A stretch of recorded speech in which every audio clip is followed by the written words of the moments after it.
Let's duplicate this building now and then modify the roof and the windows just to see, kind of stretch our legs and see what we can do with our modeling software. So the way we want to make this duplicate is to not go to the level and then draw a box around this and copy it because it's only to level 1, it wouldn't capture the roof. So the best way to do this is to actually go to the south elevation, and elevation is a front view. That's where I've drawn our doors and windows. And I'm going to zoom in here.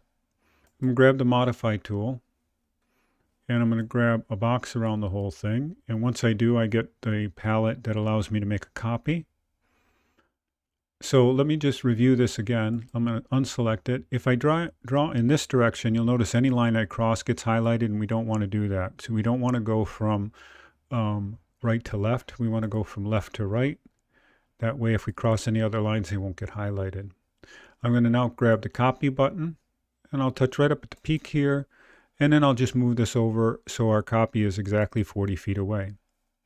And then we'll go back to the 3D view, and I'll select the modify button again, and we go ahead and start making some changes.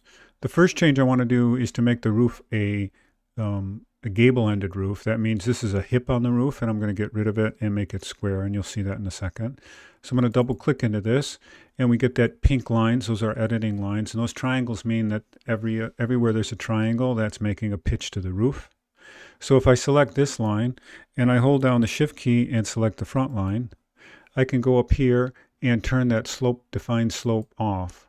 That means that there won't be any pitch to that roof there. And I didn't catch this other one I'm noticing, so I'm going to hold that. I thought I was going to hold this. I guess I'm saying shift key. I must mean the control key. There we go. And now I'll just select that define slope off.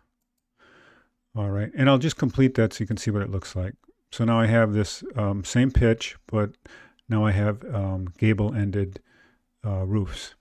And we have a couple of problems here. First thing I want to do, though, to this roof is actually change its pitch. So I'm going to change this pitch to 3 inches and 12.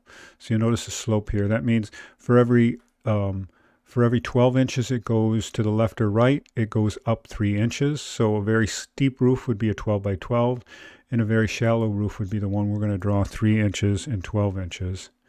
And I'll hit apply, and you'll see how shallow that roof gets. Now I'm going to hold down the shift key and the center scroll button and rotate so you can see this gap between the wall and the roof. And I'll show you how we're going to correct that. I'm going to just select the wall tool. And up here on the modify wall, it has attached top to base. I'm going to select that and click on the roof. And you'll notice that now it's attached. I'm going to hold down the shift key and the center mouse button again and rotate around to the back side. And I'm going to repeat the same function. So I'm going to select the wall, attach top to base, and catch the roof. And now we'll get back to that same isometric type view by clicking on this top of this navigation bar. And then I'll just center this so we can now look at doing our changes to the front elevation here. So the first thing I'd like to try is how to modify a door. This door is really short. It's only 7 feet. A lot of times in commercial buildings, the doors are much taller. So let's go ahead and see how we can modify that. So I've selected that door, and I'm going to go to Edit Type. I'm going to make a duplicate of it. It's 36 by 84, and let's say we'll go to 9 feet. That would be 108 inches, and I'll click OK. Or maybe just for our, well, you could also just call it tall. And then here's where I can actually change that function. So here are the dimensions, and the height is 7 feet, and I'm now going to change it to 9 feet. And I'm going to click OK. And you'll notice now how if we scroll in here, you can see the door is now dimensioned to 9 feet.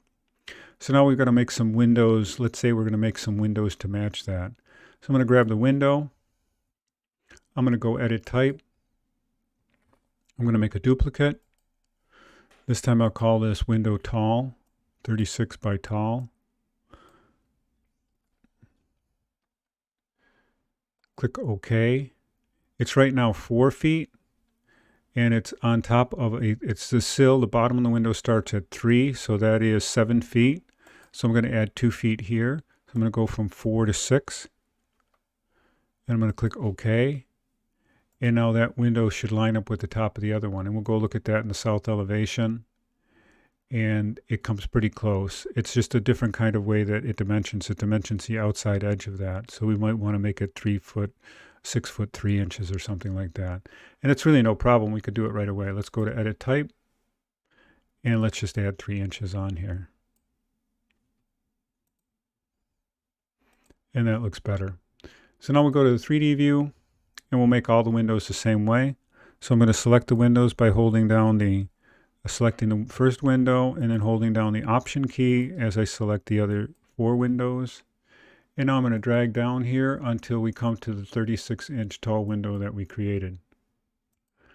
And now we have our second building that is both a new kind of roof structure and new windows and doors. So let's look at what we can do in the third version of our building system coming up next.